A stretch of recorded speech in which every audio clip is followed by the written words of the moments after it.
Hello everyone, कैसे हैं आप सभी लोग। आज आपसे एक इम्पॉर्टेंट वैकेंसी पे बात करूंगा। असिस्टेंट सेक्शन ऑफिसर 101/23, जिसका पोस्ट कोड रहेगा SCERT। जैसे कि आप लोगों ने अपनी बुक्स देखी है, NCERT की बुक्स होती है, तो वो national council of education and research and training होता है, ऐसे स्टेट का होता है। तो दिल्ली में एक SCERT होती है, तो वो NCERT के इक्वलेंट होती है। वो नेशनल लेवल, ये स्टेट लेवल। तो उसमें असिस्टेंट सेक्शन ऑफिसर की ये पोस्ट है। डिपार्टमेंट आपको बताया SCERT। आज से इसकी नोटिफिकेशन अपने आ गई थी अपने 4-5 दिन पहले, पर आज से इसकी फॉर्म फिलिंग स्टार्ट हो चुकी है। तो जनरली लगभग सभी ने इसका नोटिफिकेशन देख लिया होगा। नोटिस में इंपॉर्टेंट चीज़ें देख ली होंगी और एक आध साथियों ने फॉर्म भी फिल कर दिया होगा। अगर आपने नोटिस नहीं देखा तो कोई बात नहीं, नोटिस को भी हम थोड़ा डिस्कस करेंगे। और इस पूरी वीडियो में हम डिस्कस करेंगे कि कैसे इस एग्ज़ाम को हमें हैंडल करना है, कैसे हम इसकी प्रिपरेशन स्टार्ट कर सकेंगे, और उसमें मेरी क्या आप लोगों के लिए मदद रहेगी, और हम पूरे प्लस माइनस की जो पूरी टीम है उसमें आप लोगों को किस तरीके से हेल्प करेंगे। चलिए इस वीडियो को एंड तक जरूर देखिएगा। इंपॉर्टेंट वीडियो रहेगी अगर आप इस पोस्ट को टारगेट कर रहे हैं तो। चलिए, पहली बात तो ये है कि छोटा मोटा जो फटाफट एक बार डिस्कस कर लेते हैं ये अपनी पूरी नोटिस को, कि जो ये 10/11 जो डेटेड नोटिस थी, जिसमें 21 तारीख यानी कि आज से इसकी फॉर्म फिलिंग स्टार्ट हो गई है। 1 महीने का टाइम है, पूरा एंड तक मत जाना। अगर हो सके तो आप लोग 5 से लेकर 10 दिसंबर तक अपनी जो भी फॉर्म फिलिंग है वो फिल कर देना। उससे पहले कर दो तो बढ़िया है, क्योंकि सरकारी वेबसाइट आप लोग भली बात जानते हैं कि क्या हाल होता है इनका एंड डेट पे। टोटल नंबर ऑफ पोस्ट यहाँ पे 13 है। बहुत ज़्यादा पोस्ट नहीं है, बट अच्छी पोस्ट है, तो इसलिए अपने को फाइट देनी पड़ेगी, अपने को मेहनत करनी पड़ेगी। 8 UR के लिए है, OBC के लिए 3 है, SC के लिए 1, ST के लिए कोई नहीं है, EWS के लिए 1, टोटल 13 है। अब इसका मतलब ये नहीं है कि जो ST के जो कैंडिडेट है वो फॉर्म ना फिल करे। अब होगा क्या, फॉर्म फिल करेंगे और वो पोस्ट भी अपनी ST डालेंगे। वो डालना चाहिए, क्योंकि आपको दिखाना चाहिए, पर आपको मार्क्स इतने लाने पड़ेंगे कि आप UR में कट ऑफ क्लियर कर पाओ, ताकि आपको आगे जाके सिलेक्शन प्रोसेस में कोई दिक्कत ना हो। क्योंकि स्पेसिफिकली ST की अगर कोई वैकेंसी नहीं है तो आप लोग फिर ST पोस्ट का जो रिजर्वेशन है, जो बेनिफिट है, वो नहीं ले पाओगे। ठीक है, तो टोटल मिला के यहाँ पे 13 पोस्ट हैं, जिसमें से 8 UR की लिए पोस्ट है। UR यानी कि अनरिजर्व होता है, सभी कैटेगरी के लिए ओपन होता है। आगे बात करते हैं। इसका जो एजुकेशनल क्वालिफिकेशन मांगा गया है वो डिग्री मांगी गई है, यानी कि आपके पास ग्रेजुएशन होना चाहिए। कोई भी हो, आर्ट्स, कॉमर्स, साइंस, एग्रीकल्चर, कुछ भी कर रखा हो, यानी कि ग्रेजुएशन करी होनी चाहिए। सिर्फ और सिर्फ ग्रेजुएशन मांगी हुई है। और नॉलेज ऑफ हिंदी ये डिज़ायरेबल है। ऑब्वियसली बात है, हम हिंदी स्पीकिंग बेल्ट में रहते हैं, यानी कि नॉर्थ इंडिया में रहते हैं। और वैसे तो ये ऑल ओवर इंडिया कोई भी कैंडिडेट फिल कर सकता है, पर नॉलेज ऑफ हिंदी है, तो ज़्यादातर दिल्ली में फॉर्म फिल करने वाले, DSSB में फॉर्म फिल करने वाले ये नॉर्थ इंडिया साइड के ही कैंडिडेट होते हैं। तो नॉलेज ऑफ हिंदी तो एक ऑब्वियस सी चीज़ है कि उनके पास है ही। ठीक है, यहाँ पे जो पे स्केल है वो बहुत बढ़िया पे स्केल है, क्योंकि ये ग्रुप B की पोस्ट है। डायरेक्ट रिक्रूटमेंट में आप लोगों को पता है कि ग्रुप B ही एक ऐसा लेवल होता है जहाँ डायरेक्ट रिक्रूटमेंट हो पाती है। ग्रुप A के लिए तो फिर प्रमोशन या फिर UPSC के थ्रू यहाँ पे वैकेंसीज में अलॉटमेंट होती है। यहाँ पे आप लोग देखेंगे तो 44,900 ये बेसिक पे रहेगा। पहला बेसिक पे 44,900, उसके ऊपर TA, DA और जो अलाउंसेस होते हैं, कुल मिला के यहाँ पे जो ओवरऑल आप लोगों की सैलरी बनेगी वो लगभग पहली स्टार्टिंग से ही सैलरी आपकी 65,000 प्लस यहाँ पे सैलरी रहेगी। और उसका इंक्रीमेंट होते होते आखिरी जो बेसिक पे इसी लेवल पे रहोगे, वैसे तो प्रमोशन हो जाएगा, इसी लेवल पे आखिरी बेसिक पे रहेगा 1,42,400 का। तो बेसिक पे के ऊपर भी और बहुत सारे अलाउंसेस होते हैं, तो अच्छा खासा जीवन यहाँ से बीतता है इस जॉब के बाद। एज लिमिट 30 साल से ऊपर नहीं होना चाहिए। एज रिलैक्सेशन आपकी कैटेगरी वाइज आप लोगों को रिलैक्सेशन मिल जाएगा। ठीक है, वो भी बात कर लेंगे। सारे के सारे जो भी आपकी एक्सपीरियंस तो खैर मांगा नहीं हुआ। आपकी जो ग्रेजुएशन है और आपका जो एज है वो आपका 20/12/2023 से पहले का होना चाहिए, जो मांगा गया है। तो आप लोग इस बात का ध्यान रखेंगे, जो फाइनल ईयर में है वो कैंडिडेट यहाँ पे अप्लाई नहीं कर पाएंगे। अगर आप मान लीजिए पोस्ट ग्रेजुएशन कर रहे हैं तो उसमें कोई दिक्कत नहीं है। ग्रेजुएशन की अगर फाइनल ईयर में है और आपका 20/12/2023 से पहले आपका रिजल्ट नहीं आता तो आप एलिजिबल नहीं होंगे। आप लोग यहाँ पे एक चीज़ ये बात ध्यान रखना, जो फीस है वो 100 रुपये है आप लोगों की, जो कि सिर्फ आप लोग यूआर और ओबीसी कैंडिडेट जो मेल है उनको देनी होती है। बाकी जो विमेन कैंडिडेट है या फिर candidate belonging to schedule caste, schedule tribe, PWD, ex serviceman, इनको नहीं देनी होती। यूआर ओबीसी और ईडब्ल्यूएस इन कैंडिडेट को, और इनमें भी सिर्फ मेल कैंडिडेट को यहाँ पे ये 100 रुपये फीस देनी होती है, जो कि आप लोगों को पता ही है। आगे बात करें तो जो एग्ज़ाम पैटर्न है, एग्ज़ाम पैटर्न यहाँ पे ना बढ़िया एग्ज़ाम पैटर्न है, क्योंकि ये ग्रुप बी की पोस्ट है। ग्रुप बी में आप लोगों के 2 टियर एग्ज़ाम होते हैं। इसके बारे में पूरा डिटेल में डिस्कस करूंगा मैं अभी आप लोगों के साथ। तो यहाँ पे देखेंगे जैसे कि यहाँ पे टियर 1 का सिलेक्शन क्राइटेरिया बता रखा है, और जो ये नोट है वो ये साफ साफ बताता है कि जो टियर 1 एग्जामिनेशन है ना वो क्वालिफाइंग इन नेचर है, यानी कि इसके बेसिस पे आपकी जॉब नहीं लगेगी। इसको क्वालिफाई करने के बाद, टियर 1 को क्वालिफाई करने के बाद आपको टियर 2 का एग्ज़ाम देना होगा, और उसके मेरिट बेसिस पे आपकी जॉब लगेगी। ठीक है, यहाँ पे जो टियर 1 का जो हमारा सिलेबस रहेगा वो रहेगा हमारा जनरल अवेयरनेस का, जनरल इंटेलिजेंस एंड रीजनिंग का, मैथ्स, हिंदी और इंग्लिश का। 40 मार्क्स के 5 आपके सब्जेक्ट रहेंगे, यानी कि आपका 40 मार्क्स 5 सब्जेक्ट, आपका 200 मार्क्स का टोटल पेपर होगा, 200 ही क्वेश्चन होंगे। 0.25 नेगेटिव मार्किंग होती है, हर एक क्वेश्चन गलत होने पर नेगेटिव मार्किंग 0.25 होगी। टियर 2 जो कि हमारा 3 घंटे का पेपर होगा, ये अच्छा पेपर होता है, जिसमें आपका 75 मार्क्स का डिस्क्रिप्टिव होता है, 200 मार्क्स का आपका ऑब्जेक्टिव पेपर होता है। ऑब्जेक्टिव पेपर में आप लोगों के पास जनरल इंटेलिजेंस और रीजनिंग, उसके बाद क्वांटिटेटिव एबिलिटीज़, जनरल अवेयरनेस, जिसमें दिल्ली पे स्पेसिफिक यहाँ पे एम्फेसिस दिया जाएगा। और यहाँ पे बोला गया है कि history, culture, demography, geography, generally जो बात होती है, जो एग्ज़ाम में क्वेश्चंस आते हैं वो आप लोगों के करंट अफेयर से रिलेटेड ज़्यादा आते हैं, current affairs based on Delhi. जैसे मान लो अगर आज से मुझे 3 महीने बाद टियर 2 देना है, तो किस तरीके के क्वेश्चन आएंगे, मैं कुछ आपको एग्जांपल दे देता हूँ। G20 की मीटिंग हुई थी, कहाँ पे हुई थी? दिल्ली में हुई थी ना, मेन जो G20 की मीटिंग थी, उसमें उससे रिलेटेड बहुत क्वेश्चन आपको देखने को मिलेंगे। अभी जो लास्ट टाइम जब टियर 2 का एग्जाम हुआ था ना, उससे पहले दिल्ली के सीएम केजरीवाल ने ऑड इवन रूल लगाया था, तो ऑड इवन रूल पे क्वेश्चन आ गया था। तो उस तरीके के क्वेश्चन यहाँ पे आप लोगों को देखने को मिलेंगे। खास तौर पर अगर हिस्ट्री की बात होगी तो हिस्ट्री में जैसे दिल्ली सल्तनत के क्वेश्चन आप लोगों को देखने को मिलेंगे। दिल्ली के जो मॉन्यूमेंट्स हैं, जो हमारे कुतुब मीनार है, हमारा लाल किला है, इससे बेसिक क्वेश्चन देखने को मिलेंगे। करंट अफेयर से रिलेटेड, अब इकोनॉमी को भी करंट अफेयर से जोड़ा जाएगा। मान लीजिए कि दिल्ली का जो बजट आता है तो उसमें कुछ स्पेशल अलाउंसेज आएंगे या फिर कुछ भी अलाउ करा होगा, तो वो यहाँ पे पूछा जाएगा। इस तरीके के क्वेश्चन आप लोगों के बनते हैं। जनरली आप लोग देखोगे कि वो करंट अफेयर वैसे बनते हैं जो नेशनल लेवल के भी करंट अफेयर होते हैं, बट क्योंकि उनका बेस दिल्ली होता है। जैसे अगर बात करेंगे तो प्रधानमंत्री नरेंद्र मोदी के बारे में बहुत सारे क्वेश्चन देखने को मिल जाएंगे, क्योंकि उनका बेस यहाँ पे दिल्ली में है। दिल्ली में वो मेन हमारी पार्लियामेंट है, तो यहाँ पे वो क्वेश्चन आप लोगों को देखने को मिल जाएंगे। तो इसमें इतना बहुत ज़्यादा वो नहीं होता, क्योंकि आप टियर 2 के कोई पेपर उठा के देखोगे, बोलोगे कि सेंट्रल गवर्नमेंट की कुछ परियोजनाओं के बारे में आ रखा है, कुछ चीज़ों के बारे में बोला गया है कि नरेंद्र मोदी ने ये करा, वो करा, और ये कब करा था, कहाँ करा था। तो इस तरीके से इसको देखते हैं कि भाई ये पूरा का पूरा, क्योंकि जो सेंट्रल गवर्नमेंट है वो बेस्ड ऑन दिल्ली है, तो दिल्ली से ही जो अपने देश की राजनीति चलती है, तो उसको भी इसमें ही इंक्लूड कर दिया जाता है। और यहाँ पे खास तौर पर कहीं पे ये नहीं लिखा गया कि नेशनल लेवल की करंट अफेयर्स नहीं पूछेंगे। स्पेशल एम्फेसिस बोला गया दिल्ली पर, बाकी जनरल अवेयरनेस में वो कुछ भी पूछ सकते हैं। तो जनरल अवेयरनेस सिर्फ दिल्ली का नहीं पढ़ना, पूरे देश का पढ़ना है। दिल्ली से जुड़ी हुई चीज़ों को ज़्यादा ध्यान देना है। स्पेशल एम्फेसिस ये है, सीधी सी बात ही है। ठीक है, अब यहाँ पे एक चीज और याद रखनी है इसमें, बाकी आगे चल के क्योंकि टियर 2 की बात है तो टियर 2 के टाइम पे और ज्यादा डिटेल में डिस्कस करेंगे।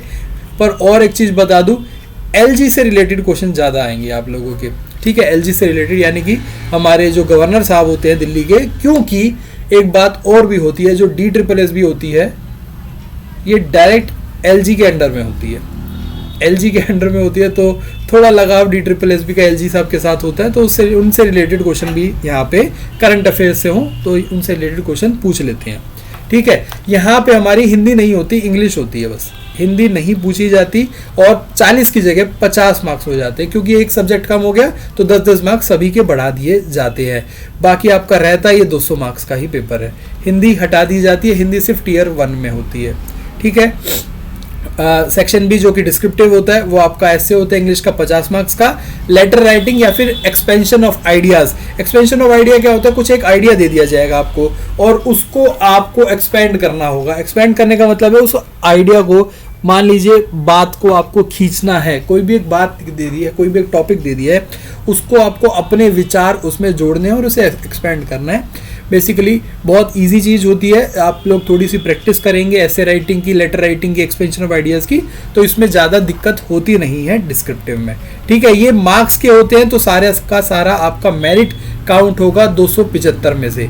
यहाँ पे 75 ये रिटर्न, 200 आपका ऑब्जेक्टिव, तो 275 में से यहाँ पे आपकी कट ऑफ बनेगी। और जो भी हमारे जो कैटेगरी के जो बेनिफिट्स होते हैं वो सारे आप लोग अपने अपनी कैटेगरी के हिसाब से देख चुके होंगे, और अभी तक नहीं देखा होगा तो देख लो, ये सामने आप लोगों के है कि अपनी कैटेगरी ध्यान से देखना। कोई भी रिक्वेस्ट नहीं मानी जाएगी कि भाई मुझे कैटेगरी चेंज करनी है, गलती से हो गया, साइबर कैफ़े वाले ने कर दिया, ऐसा कुछ भी नहीं है। जो आपकी कैटेगरी है आपके पास उसका प्रूफ है यानी कि सर्टिफिकेट है तो ही आप उसको अप्लाई करना, नहीं तो आप UR में अप्लाई करके अपना किस्मत आजमाइए, मेहनत कीजिए।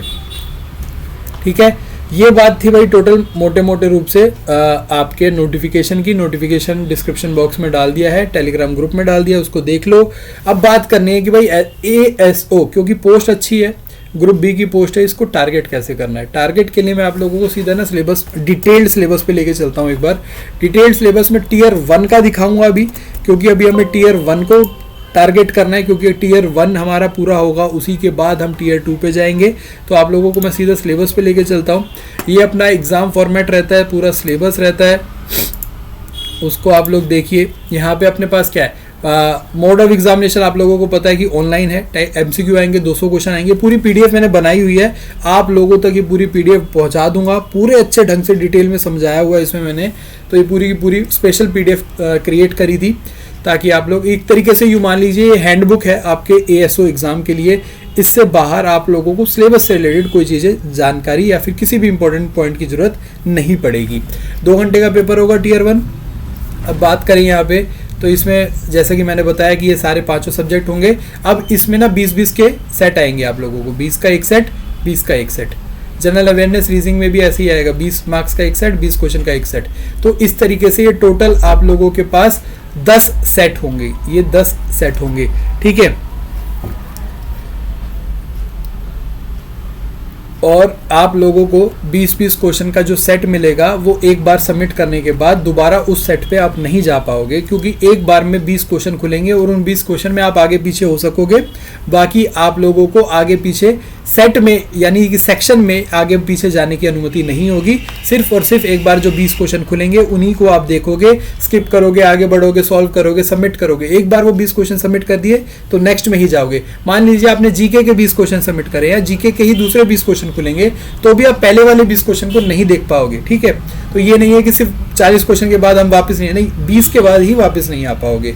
तो इसका पूरा का पूरा जो फॉर्मेट होता है आप लोगों को, यहाँ पे आप लोग जो वेबसाइट देख रहे हो www.plus-edu.com, यहाँ पे आपको मॉक टेस्ट दिख जाएंगे, एग्जैक्ट मॉक टेस्ट जैसा एग्जाम में होता है एग्जाम, तो वैसा ही सेम आपने लैपटॉप में खोल के देखना, उसी तरीके से यहाँ पे आपको एग्जाम फॉर्मेट दिख जाएगा, किस तरीके का पेपर होता है। वहाँ पे DSSB का कोई भी मॉक टेस्ट खोल के देख लेना, एक आध फ्री टेस्ट है हर मॉक टेस्ट के, हर ग्रुप में पहले 2-3 फ्री टेस्ट होंगे, उनको कोई भी ओपन करके देखना, एग्जाम फॉर्मेट समझ आ जाएगा।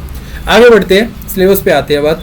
सिलेबस में मोटे रूप से आप लोगों को दिखा दूं कि भाई वही बात है, अर्थमेटिक एंड न्यूमेरिकल एबिलिटी में सब कुछ पूछा जाएगा, सब कुछ एडवांस मैथ्स को छोड़ के। ठीक है, number system, LCM, SCF, fraction, simplification, square root, cube root, decimal, average, ये सारी चीज़ें पूछी जाएंगी। और मैंने एक एक करके यहाँ पे लिख दी है, और यहाँ पे तो मैंने ये भी लिख दिया है कि परमुटेशन, कॉम्बिनेशन, प्रोबेबिलिटी भी लिख दी है। क्यों लिख दी है मैंने यहाँ पे, क्योंकि ये कई बार DSSB पूछ लेता है। जनरली DSSB ने अपने जो ऑफिशियल सिलेबस है उसमें कहीं मेंशन नहीं करा है PNC और प्रोबेबिलिटी का, बट क्वेश्चन पूछ लिए गए हैं तो मैंने यहाँ पे इंक्लूड कर दी गई हैं। आप लोग यहाँ पे एडवांस मैथ्स नहीं देखोगे, अलजेब्रा नहीं देखोगे, ट्रिग्नोमेट्री नहीं देखोगे, आप यहाँ पे क्वांटिटेटिव जो हमारी क्वाड्रेटिक इक्वेशन होते हैं वो नहीं देखोगे, बट आपके अर्थमेटिक के सारे क्वेश्चन आएंगे, अच्छे क्वेश्चन आएंगे, प्रॉफिट एंड लॉस के अच्छे क्वेश्चन आएंगे, SICI के अच्छे क्वेश्चन आएंगे, यहाँ पे लेवल अप क्वेश्चन आएंगे, क्योंकि अच्छी पोस्ट है तो अच्छे क्वेश्चन आएंगे। हर तरीके के क्वेश्चन की प्रैक्टिस हम लोग आप लोगों को यहाँ पे करवाएंगे, प्लस माइनस यूट्यूब चैनल पर, plus minus exam prep app पर, दोनों पे ही क्लासेस हमारी चलेंगी ASO के लिए, ठीक है। उसी तरीके से रीजनिंग को भी मैंने पूरा डिटेल में यहाँ पे डिस्क्राइब करा हुआ है, verbal reasoning, non verbal reasoning, analytical reasoning, हर तरीके की रीजनिंग आप लोगों को देखने को मिलेगी। Inequality asked by DSSB few times की जगह अब मैं कहूँगा एवरी टाइम हो गया है, तो लगभग हर बार आप लोगों को देखने को मिलेगा, इनइक्वालिटी के भी क्वेश्चन देखने को मिलेंगे। सिलोजिज्म तो फेवरेट है ही, आप लोगों को 3 से 4 क्वेश्चन देखने को मिल जाएंगे, और इसमें इस तरीके के जो क्वेश्चन होते हैं, statement argument, statement assumption, statement conclusion, course of action, यहाँ पे हमारा एनालिटिकल रीजनिंग मोर इंपॉर्टेंट रहेगा, क्योंकि यहाँ पे अपना जो लेवल अप की जो बात हो रही है, तो DSSB जनरली जो इस तरीके के एग्जाम होते हैं जिसमें लेवल अप करना होता है, वहाँ पे अपने स्टेटमेंट वाले क्वेश्चन ज़्यादा पूछता है, तो स्टेटमेंट आर्गुमेंट, अजम्पशन, कंक्लूजन, इस तरीके के क्वेश्चन आप लोगों को यहाँ पे अच्छे खासे रूप में देखने को मिलेंगे, तो इसकी तैयारी पूरी करवाएंगे, ठीक है। और इस तरीके से ये जो पेपर क्वेश्चन होते हैं, completion of figure, series figure, embedded figure, ये इजी होते हैं। यहाँ पे क्यूब्स का क्वेश्चन अच्छे बनते हैं, डाइस का क्वेश्चन अच्छा बनता है, मिरर और वाटर इमेज, तो ये तो इजी होता है, ये कर लिया है हमने, करवाया भी है, सारी चीज़ करेंगे हम। Puzzles, sitting arrangement, direction, distance, ये 3 जो टॉपिक है, ये इंपॉर्टेंट टॉपिक है यहाँ पे हमारे वर्बल रीजनिंग में से। कोडिंग डिकोडिंग तो यहाँ पे यूँ देखोगे आपकी 5 से 6 क्वेश्चन देखने को मिल जाएंगे, टाइम टेकिंग भी होते हैं, तो इसमें कोडिंग डिकोडिंग में काफ़ी टाइम लगाएंगे हम प्रैक्टिस करने में भी। मैथमेटिकल ऑपरेशन का भी लेवल अप करके क्वेश्चन आ रहे हैं, एडवांस लेवल के क्वेश्चन आ रहे हैं, न्यू फॉर्मेट में क्वेश्चन आ रहे हैं, वो भी हम कर चुके हैं, वैसे तो आगे प्रैक्टिस करेंगे तो और आप लोगों की मेहनत करवाएंगे इसमें सारी चीज़ों में। तो आप बेसिकली मैं मोटे रूप से वही बता रहा हूँ आप लोगों को कि किस तरीके से एग्ज़ाम जो एग्जामिनर है, वो DSSB का जो एग्जामिनर है, वो किस तरीके से आप लोगों के सामने क्वेश्चन पुट करेगा। सिलेबस ये आप लोगों को हर जगह मिल जाएगा, मैंने एक एक करके हर चीज़ लिखी हुई है, इस पे ज़्यादा एक एक बात बताना आप लोगों को, आप पढ़े लिखे साथी हो तो उनको एक एक चीज़ को इस तरीके से ऐसे एक एक वर्ड पढ़ के मैं क्या बताऊँ आप लोगों को, खुद देखिए, समझिए, इसको फील करिए। फील किसको करेंगे? सिलेबस को फील करना, उसको समझना है। एक्चुअली में किसी भी एक लक्ष्य जो भी है आपका, एम जो भी है, तो उसके पाथ को, उसमें जो आपकी कठिनाइयाँ आएंगी उसको समझने, कठिनाइयों को झेलने से पहले जो आपके पास रास्ता है उसको देखोगे तो सही ना कि क्या रास्ता है, तभी तो पता चलेगा कि कठिनाई कहाँ पे आएंगी। ठीक है, तो पहले आप लोग खुद इस PDF को देखना, समझना और एक एक चीज़ देखना। हिंदी का भी मैंने पूरा डिटेल में लिखा हुआ है, इतना डिटेल में शायद कोई नहीं बताएगा आपको, हर चीज़ लिखी हुई है, अव्यय, प्रत्यय, उपसर्ग, वाच्य, और एक एक चीज़ आप लोगों को यहाँ पे कराई जाएगी, एक एक चीज़, यहाँ तक कि अब जो नए जो टॉपिक आ गए हैं, छंद, अलंकार, कारक, कारक तो फिर भी पूछ लिया जाता था, छंद और अलंकार ये अभी रिसेंटली पूछने लगा है DSSB, ये भी मैंने इंक्लूड करे हैं। तो ये सारा का सारा आप लोगों को करवाया जाएगा और आप लोगों को करना भी है। और जीके के बारे में तो पता ही है आप लोगों को, जीके किस तरीके की होती है। जीके में आप लोगों को हर वो चीज़ करनी है जो कि आप लोग सोच सकते हो, और जो चीज़ आप लोग सोच नहीं भी सकते हो उस पर भी बेस्ड क्वेश्चन आ जाते हैं। जनरल अवेयरनेस के यहाँ पे लिखने की कोई बात ही नहीं, उसके लिए मैं स्पेशल आप लोगों को सेशन लाता रहूँगा, जनरल अवेयरनेस की तैयारी करते रहेंगे। Tier 1 में कोई स्पेशल एम्फेसिस नहीं होता दिल्ली की जनरल अवेयरनेस के लिए, वो Tier 2 में होता है जनरल अवेयरनेस। बाकी के जो एग्ज़ाम होते हैं अपने SSC लेवल के, तो उस हिसाब से आपको जनरल अवेयरनेस तैयार करनी है। DSSB जो ओरिएंटेड क्वेश्चन है, उसका जो क्वेश्चन बैंक है जो मेरे पास है, वो आप लोगों तक मैं पहुँचाऊँगा, उसके बेस पर आप लोग तैयारी करोगे अपने। ठीक है, अगर अब इस वीडियो में आप लोगों के पास कोई क्वेरी है, डाउट है, तो आप वो मुझे बताइए कमेंट करके, मैं आप लोगों का जवाब तुरंत उस वीडियो के नीचे कमेंट बॉक्स में कमेंट करके दे दूंगा। या फिर आप टेलीग्राम ग्रुप ज्वाइन कर लो फटाफट, वहाँ पे आप लोग मुझसे बात कर सकोगे, मैसेज कर सकोगे, कोई भी क्वेरी होगी पूछ सकोगे। आपको के पास वैकेंसीज़ कम है, टाइम पूरा है, आज से तैयारी शुरू करोगे तो आप शुरू हो जाओगे। आज पहला दिन मान के चलें, तो पहले दिन में आप लोग अपना सिलेबस देखो, समझो, सारी चीज़ें जानो, परखो, उसके बाद फिर हम आगे बात करेंगे। कोई क्वेरी हो तो पूछ लो, नहीं तो मैं आगे आने वाले दिनों में एक स्पेशल आप लोगों के लिए सेशन शुरू करूंगा यूट्यूब पे भी और अपने ऐप पर भी, ताकि आप लोगों को ज़्यादा से ज़्यादा तैयारी हो सके, ज़्यादा से ज़्यादा बेनिफिट हो सके। सीरियस कैंडिडेट ज़रूर इस वीडियो के नीचे लिखें कि हाँ, हम इंटरेस्टेड हैं, हमें पढ़ना है, पढ़ाई करनी है, इस एग्ज़ाम को क्रैक करना है। DSSB के आगे आने वाले कोई भी एग्ज़ाम हो, क्योंकि अगर इसकी तैयारी कर ली तो बाकी कोई भी एग्ज़ाम होगा हम क्रैक कर लेंगे उसमें। ठीक है, तो आप अगर DSSB के सीरियस कैंडिडेट हैं तो प्लीज़ वीडियो के नीचे कमेंट करके बताना, ताकि हम उसी तरीके से उतने ही ज़्यादा एफर्ट्स के साथ आप लोगों के लिए मेहनत कर सकें, एक्साइटमेंट ला सकें और आप लोगों के लिए ज़्यादा से ज़्यादा काम कर सकें। Bye bye, take care. फिर मुलाकात होगी एक नई वीडियो में। तब तक के लिए आप लोग ध्यान रखें, पढ़ते रहे, मुस्कुराते रहे। जय हिंद।